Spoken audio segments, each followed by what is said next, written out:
कुंभ से तमाम तस्वीरें आ रही हैं, तस्वीरें ट्रैफिक जैम की, जो रेलवे स्टेशन से वहाँ से भी तस्वीरें आ रही हैं कि लोग परेशान हैं क्योंकि जब से दिल्ली में भगदड़ हुई है तब से हर स्टेशन का ये है कि स्टेशन पे लोग भीड़ नहीं लगने दे रहे हैं, पुलिस की मौजूदगी है। हमारे साथ अभिनव जी हैं। अभिनव जी, ये बताइए, लगातार कुंभ से तस्वीरें आ रही हैं, ट्रैफिक जाम बहुत ज़्यादा है, घंटे-घंटे लोगों को इंतज़ार करना पड़ा है। आप कुंभ में थे, आप प्रयागराज से भी आते हैं। क्या ऐसा कोई जुगाड़ है या ऐसा कोई रास्ते हैं लोगों को जो पता ना हो, जिसकी वजह से लोग स्टक हो रहे हैं? कुछ ऐसे नहीं, जो रास्ते भी हैं? जुगाड़ टाइप की चीज़ होगी वो मैं बताऊँगा भी नहीं, वो मैं अपने लिए बचा के अच्छा। रखूँगा। कि जुगाड़ नहीं अपनाना हुँ, अपने को, क्योंकि बाहर से बहुत सारे लोग आ हुँ। रहे हैं और प्रशासन ने बहुत सारी व्यवस्था कर रखी है और हमें उसका पालन करना चाहिए, नहीं तो फिर वो मेस और वो क्रिएट होता रहेगा। देखिए, प्रयागराज अगर शहर को आप बात करिए, तो शहर जो है वो 3 तरफ से नदियों से घिरा हुआ है। एक तरफ से गंगा आती हैं और एक तरफ से जाती हैं जहाँ उनको यमुना से मिलना होता है, और एक तरफ यमुना आती हैं। तो 3 तरफ तक एरिया जो हो गया, आपको शहर में घुसने के लिए या मेला क्षेत्र में जाने के लिए पुल पार करना पड़ेगा, जिनको रास्ता नहीं पता है, और बाहर के लोग वैसे भी अंदर के रास्ते नहीं जानेंगे। चौथा रास्ता जो कानपुर से सीधा होते हुए आता है, लखनऊ के रास्ते आएंगे तो आपको फाफामऊ का पुल पार करके अंदर जाना होगा।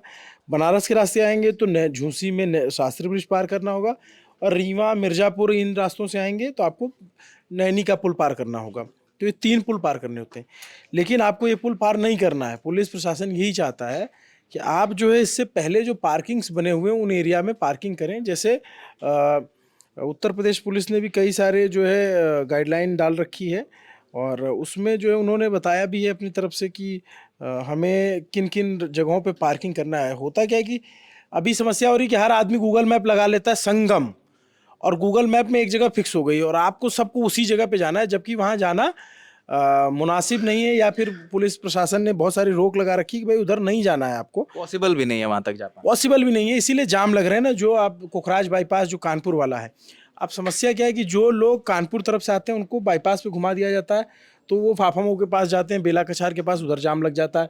लखनऊ की जो भीड़ आ रही है वो भी बेला कछार और फाफामऊ तरफ आ रही है, उधर भी जाम लग रहा है। कुछ होशियार लोग होते हैं जो हंडिया से घुस जाते हैं बाईपास पे, तो फिर वो भी वहीं आके फंसते हैं। तो 3 तरफ जो है लोग आकर के फाफामऊ साइड में रुक रहे हैं, इस वजह से उधर लंबा जाम लग रहा है। जैसे मैं बात कर रहा था तो बता रहे थे अभी भी लंबा जाम लगा हुआ है, हंडिया की तरफ जाम लग जाता है, इधर नैनी की तरफ भी कई बार जाम लगता है। तो इसकी वजह एक होती है, इसकी प्रमुख वजह है एक तो पार्किंग। जो पार्किंग शहर में, मान लीजिए कि गाड़ी एक आ रही है, 1 मिनट में शहर में गाड़ी दाखिल हुई 10, और पार्किंग में लग रही गाड़ी 1, क्योंकि पार्किंग धीरे धीरे धीरे धीरे पार्क हो रहा है। तो इसकी वजह से जो 10-9 गाड़ियां हैं वो स्टक हो गई, इस वजह से वो जाम बढ़ता जाता है। तो अभी 26 फरवरी तक जो है शिवरात्रि के दिन मेले का समापन होगा, लेकिन कमोबेश लगभग लगभग मेला समाप्ति की ओर है। अखाड़े जा चुके हैं, कल्पवासी जा चुके हैं, 2-4 कुछ लोग बचे होंगे, बाबा और संत, तो वो होंगे, और बाकी तमाम इंतज़ाम है। संगम घाट कहीं नहीं जाएगा, वो 26 के बाद भी रहेगा, आप आएंगे। और ऐसा भी नहीं कि जो लाइटें लगी हुई हैं, जो तारों का शहर दिखता है, वो अगले दिन जो है पुलिस और प्रशासन लग के उखाड़ ले जाएगा, वो तब भी उसको उखाड़ने में भी समय लगेगा।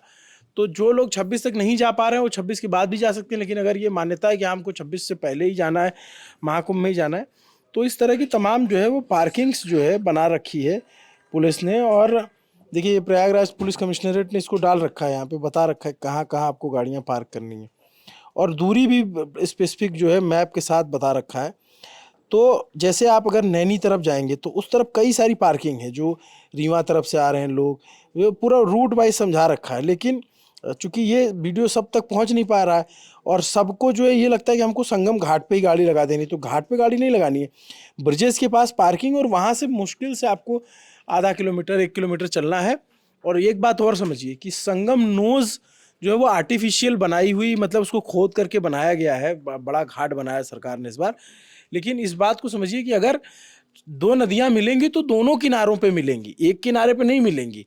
तो जो अरैल घाट के आगे का हिस्सा है, जो लोग महाकुंभ जा रहे हैं या अगर जा रहे हैं तो पता करके जाएं, तो वहां पे भी गंगा यमुना का मिलन हो रहा है। जो झूसी का हिस्सा जो ऐरावत घाट है उसके ऊपर जो वो लोअर संगर है, उधर अपर संगम है, तो दोनों तरफ जो है नदियां आपस में मिलती हैं। और उस प्रयाग क्षेत्र को ही माना जाता है कि आप जा रहे हैं, अगर कहीं पे भी स्नान करेंगे तो आपको अगर जिसकी मान्यता है, जिसकी मान्यता नहीं है तो मानो तो मैं गंगा माँ हूँ, ना मानो तो बहता पानी, ये पुरानी लाइन है। तो जिसकी मान्यता है, अगर वो मान्यताओं पे जाते हैं, तो रामचरितमानस में भी तुलसीदास जी लिखते हैं कि को कह सके प्रयाग प्रभाव कलुष पुंज कुंजर मृगराऊ। तो वो जब इसकी बात कर रहे हैं कि प्रयाग के प्रभाव की बात कर रहे हैं, वो संगम नोस के प्रभाव की बात नहीं कर रहे हैं। और आप जब मान लीजिए कि अभी तो माघ महीना बीता, अभी ये महीना चल रहा है फरवरी, तो आपको संगम नोस दिख भी रहा है, लेकिन आप जब जुलाई अगस्त सितंबर में जाएंगे तो वो पूरा क्षेत्र जहां पर आपको लाइटें दिख रही हो पूरा बाढ़ के पानी में डूबा रहता है, तब आप संगम नोस कहाँ खोजेंगे। तो नोस के लिए भी अपने को बहुत मारामारी नहीं करनी चाहिए, मेरा ऐसा मानना है। मैंने भी कई बार दशाश्वमेध घाट पे स्नान कीजिए, बहुत अच्छा घाट है, साफ सुथरा पानी है, पक्का घाट है। लेकिन अगर आपको घाट पे जाना है तो दोनों तरफ जाइए और कोशिश ये कीजिए, जैसे बेला कछार की पार्किंग हुई वहाँ से, अब चूंकि शहर में जाम नहीं लग रहा है, शहर के बाहर बहुत जाम है, तो आप सारी लड़ाई शहर के अंदर पहुंचने की है। अगर आप पार्किंग में गाड़ी खड़ी कर देंगे, वहाँ से आप जो है जो प्राइवेट व्हीकल चल रहे हैं, ई रिक्शा चलते हैं, बाइक चलती हैं, ऑटोज चलते हैं, उनका उपयोग कर सकते हैं। और 500 मीटर, 1 किलोमीटर, 2 किलोमीटर तो चलना ही पड़ेगा। अभी मेरा ऐसा मानना है कि अभी वो स्थिति नहीं कि आपको 10 किलोमीटर, 15 किलोमीटर चलना पड़े। आप अगर थोड़ा सा समझदार हैं और थोड़ा सा जानते हैं, जैसे मान लीजिए कि ये गाड़ी जाने वाली बात हो गई, फिर जो ट्रेन से आ रहे हैं, तो प्रयागराज में कुल जो है अभी 9 स्टेशन जो हैं, 9 स्टेशन, उसमें से 8 चालू हैं। संगम स्टेशन को बंद कर दिया गया है क्योंकि बहुत ज़्यादा भीड़ हो रही थी। भीड़ क्योंकि अब लोगों को लग रहा है कि 26 को ख़त्म हो जाएगा, तो उससे पहले हमको पहुंच जाना है। तो आप समझिए 8 स्टेशन है। सबसे पहले बड़ा स्टेशन है प्रयागराज जंक्शन, जो मेन जंक्शन है। उससे पहले पड़ता है सुबेदारगंज स्टेशन, वहाँ पे आप उतर सकते हैं। और इन सब जगहों से आपको थोड़ी थोड़ी दूर चलने के बाद आपको व्हीकल मिलने लग जाएंगे। प्रयागराज हो गया, सुबेदारगंज हो गया, ये दिल्ली से आने वाले, जो दिल्ली से गाड़ियाँ जा रही हैं, जो कानपुर से होकर के जा रही हैं।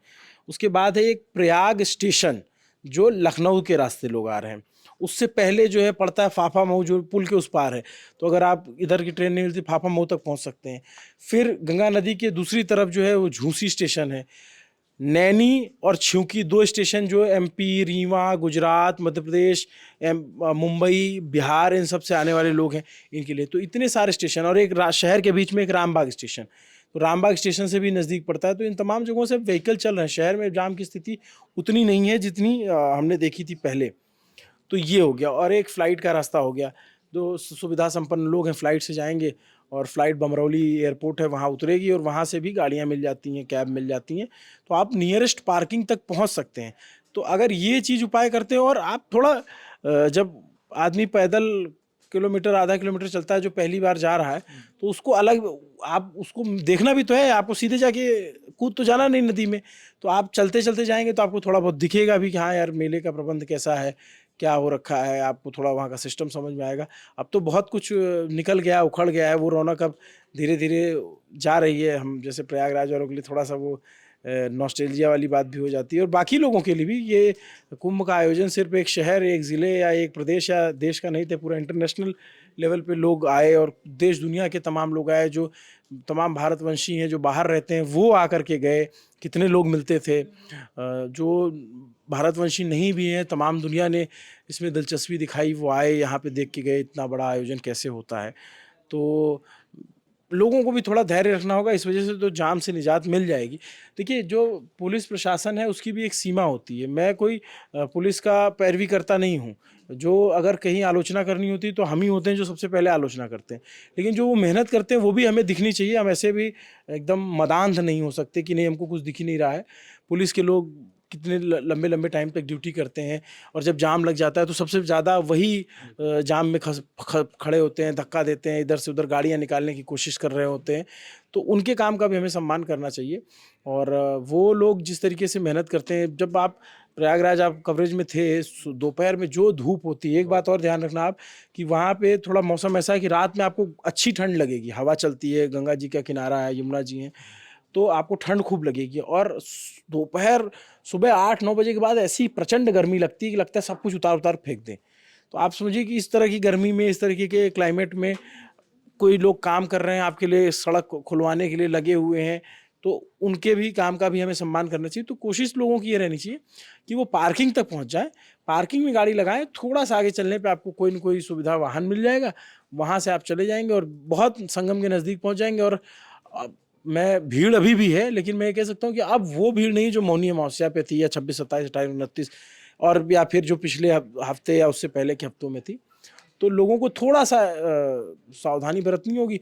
और अगर आपको गाड़ी चाहते हैं कि संगम नोस पे एकदम लग जाए, गाड़ी एकदम आप लेके जाएं टनटनाते हुए, सीधे संगम नोस पे खड़ी करें, उतरें, गमछा वमछा लें और कूद के नहा लें। तो इसका भी एक तरीका है। आप जो है 30 तारीख के बाद, 30 तो खैर आती नहीं, 28, 29 मार्च में जाइए। मार्च में आप जाएंगे, संगम कहीं नहीं जा रहा है, वहीं रहेगा। तो सारे पानटून के पुल तब तक उखड़ रहे होंगे, चकट प्लेटें उठाई जा रही होंगी। बढ़िया गाड़ी एकदम हनाते हुए जाइए, सीधे संगम नोच पे लगा दीजिए। मन करे तो थोड़ा जो है नीचे तक उतार लीजिए, एकदम ढलान पे ऐसे गाड़ी खड़ी करिए और इत्मीनान से नहाइए। 15 मार्च के बाद जाइए, वही संगम रहेगा, वही गंगा यमुना का मिलन रहेगा।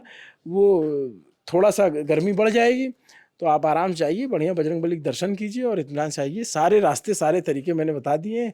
बाकी हमारे जो दोस्त लगातार कुंभ की कवरेज देख रहे थे, अगर वो ये चाहते हैं कि यार इतना दिखाया था तो जब कुंभ का समापन होगा तब भी लल्लन टॉप की टीम को वहाँ होना चाहिए, तो आप लोग कमेंट करके बताइएगा। हम अपने संपादक जी से जो है निवेदन करेंगे कि भाई चलिए, जो है आपको भी हम कुंभ घुमा के लाते हैं और आखिरी के जो 2-3 दिन होंगे कुंभ के, उसके भी जो है दर्शन करवाते हैं, आपको दिखवा के लाते हैं कि कैसे क्या उस समय था और क्या क्या बदल गया है। बिल्कुल, जो शुरुआत में जुगाड़ का ज़िक्र किया तब उन्होंने जुगाड़ भी बता ही दिया, पहले नहीं बता रहे थे। बता दिया कि जुगाड़ यही है कि 28-26 तक कुंभ है, उसके बाद वहाँ पर जाएँ और आराम से स्नान और करें। बाकी जुगाड़ तो फिर भी अगर आप बहुत वीवीआईपी टाइप का मामला है तो भले सरकार प्रशासन और ये सब इनकार करें, लेकिन जो चीज़ें धरातल पे दिखती हैं उससे हम कैसे इनकार कर सकते हैं। ये होता है, वीआईपी कल्चर होता है। उसमें आपको नेता, मंत्री, तमाम सिस्टम वाले लोग, अधिकारी, जज, तमाम लोगों के फिर सिस्टम होते हैं और उस सिस्टम से जाते हैं वो लोग। तो हम तो सामान्य लोग हैं, हम सामान्य बातें आपको बता सकते हैं। कुंभ की सबसे ज़्यादा आलोचना वीआईपी कल्चर को ही लेके हुई थी। बिल्कुल होगी, क्योंकि जब आम पब्लिक इतना ज़्यादा पैदल चलती रहेगी और उसके बगल से कोई गाड़ी साए साए करते हुए निकलेगी तो आदमी को कोफ्त बढ़ती है कि यार इतने दूर से हम पैदल चले आ रहे हैं और ये जो है पीछे से, एक तो आदमी पैदल चल नहीं पा रहा और ये हारन अलग दे रहे हैं, तो ऑब्वियस ही बात होगी, उसमें भी तो कोई दो राय नहीं है। लेकिन ठीक है, बहुत अद्भुत आयोजन था। मैं कोशिश करूँगा एक रिपोर्ट बनाने की इस पर कि ये हुआ कैसे कैसे, मतलब जो आपको दिख रहा है उसको बनाने में कैसे अथक मेहनत लगती है। जो पूरा इलाका पानी में डूबा रहता है और उसके सूखने का इंतज़ार किया जाता है, और फिर ये भी इंतज़ार किया जाता है गंगा किधर से निकलेंगी, इधर से जाएंगी, थोड़ा इधर चली जाएंगी, थोड़ा गंगा भी शिफ्ट होती हैं अपने पानी के हिसाब से, तो फिर उसके हिसाब से उसको बसाया जाता है, उसमें सेक्टर्स बांटे जाते हैं। तो पिछली बार जो कुंभ हुआ, जो अर्ध कुंभ हुआ, उससे ये कुंभ कितना अलग था। आप सोचो कि जो उसमें चकड़ प्लेट बिछाई जाती है, अगर वो एक सीध में बिछा दी जाए तो प्रयागराज से पटना तक आदमी पहुंच जाएगा। 400 किलोमीटर से ज़्यादा चकड़ प्लेटें बिछाई जाती हैं। जो तारे लगते हैं, जो खंबे लगते हैं, कितने सारे विभाग, नलकूप विभाग, वन विभाग तक लगता है उसमें। जो लकड़ी जाती है आग जलाने की, वो वन विभाग देता है। जो लाइटिंग हुई, जो नलकूप विभाग हो गया, पीडब्ल्यूडी विभाग हो गया, मतलब कोई ऐसा विभाग बचता नहीं, स्वच्छता, नगर निगम, मतलब तमाम, किसी विभाग का नाम छूट जाए तो मेरे कुछ दोस्तों की नाराज़ हो जाएंगे कि यार मेरा नाम नहीं लिया, लेकिन बहुत 30 डिपार्टमेंट लगते हैं, तो इसको भी समराइज़ करने की कोशिश रहेगी हमारी। तो जैसा कि अभिनव जी ने बताया कि जो भी क्लोजेस्ट पार्किंग हो वहाँ पर गाड़ी खड़ी कर दें, गाड़ी अंदर न ले जाएं और त्रिवेणी जाएं और स्नान करें। तो कुंभ पे कवरेज जारी है और जैसा कि इन्होंने जिक्र किया, आप अगर चाहते हैं कि जो क्लोजिंग है कुंभ की वो भी लल्लन टॉप कवर करे तो उसके लिए कमेंट करें। जैसे इन्होंने जिक्र किया है, ये संपादक जी से कहेंगे, अगर वो आते हैं तो वो कवरेज भी आप तक लाई जाएगी। कैमरे के पीछे जतिन है, मेरा नाम रजत है, देखते रहिए लल्लन टॉप। शुक्रिया।